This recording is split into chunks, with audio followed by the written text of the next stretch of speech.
एक गाय घास चरने के लिए जंगल में चली गई। शाम ढलने के करीब थी। उसने देखा कि एक बाघ उसकी तरफ दबे पांव बढ़ रहा है। वह डर के मारे इधर उधर भागने लगी। वह बाघ भी उसके पीछे दौड़ने लगा। दौड़ते हुए गाय को सामने एक तालाब दिखाई दिया। घबराई हुई गाय उस तालाब के अंदर घुस गई। वह बाघ भी उसका पीछा करते हुए तालाब के अंदर घुस गया। तब उन्होंने देखा कि वह तालाब बहुत गहरा नहीं था, उसमें पानी कम था, वह कीचड़ से भरा हुआ था। उन दोनों के बीच की दूरी काफी कम थी, लेकिन अब कुछ नहीं कर पा रहे थे। वह गाय उस कीचड़ के अंदर धीरे धीरे धंसने लगी। वह बाघ भी उसके पास होते हुए भी उसे पकड़ नहीं सका। वह भी धीरे धीरे कीचड़ के अंदर धंसने लगा। दोनों ही करीब करीब गले तक उस कीचड़ के अंदर फंस गए। दोनों हिल भी नहीं पा रहे थे। गाय के करीब होने के बावजूद वह बाघ उसे पकड़ नहीं रहा था। थोड़ी देर के बाद गाय ने उस बाघ से पूछा, क्या तुम्हारा कोई गुरु या मालिक है? बाघ ने गुर्राते हुए कहा, मैं तो जंगल का राजा हूं, मेरा कोई मालिक नहीं, मैं खुद ही जंगल का मालिक हूं। गाय ने कहा, लेकिन तुम्हारी उस शक्ति का यहां पर क्या उपयोग है?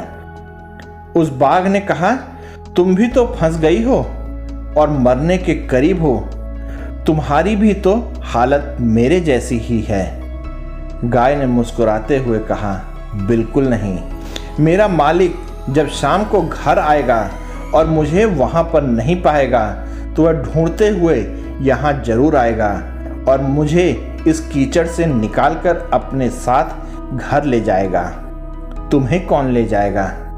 थोड़ी देर में सच में ही एक आदमी वहां पर आया और गाय को कीचड़ से निकालकर अपने घर ले गया। जाते समय गाय और उसका मालिक दोनों एक दूसरे की तरफ कृतज्ञता पूर्वक देख रहे थे।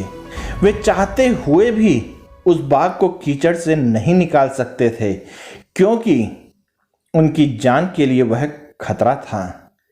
गाय समर्पित हृदय का प्रतीक है, बाघ अहंकारी मन का, और मालिक ईश्वर का प्रतीक है।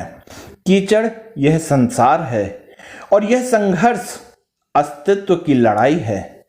किसी पर निर्भर होना अच्छी बात है, लेकिन मैं ही सब कुछ हूं, मुझे किसी के सहयोग की आवश्यकता नहीं है, यह अहंकार है और यहीं से विनाश का बीजारोपण हो जाता है। ईश्वर से बड़ा इस दुनिया में सच्चा हितैषी कोई नहीं होता, क्योंकि वही अनेक रूपों में हमारी रक्षा करता है। आप लोगों को यह कहानी कैसी लगी कृपया कमेंट करके मुझे अवगत कराइएगा। साथ ही आप लोग इस कहानी में मेरे साथ बने रहे, इसके लिए आप सबका हृदय से बहुत बहुत धन्यवाद और जय हिंद दोस्तों।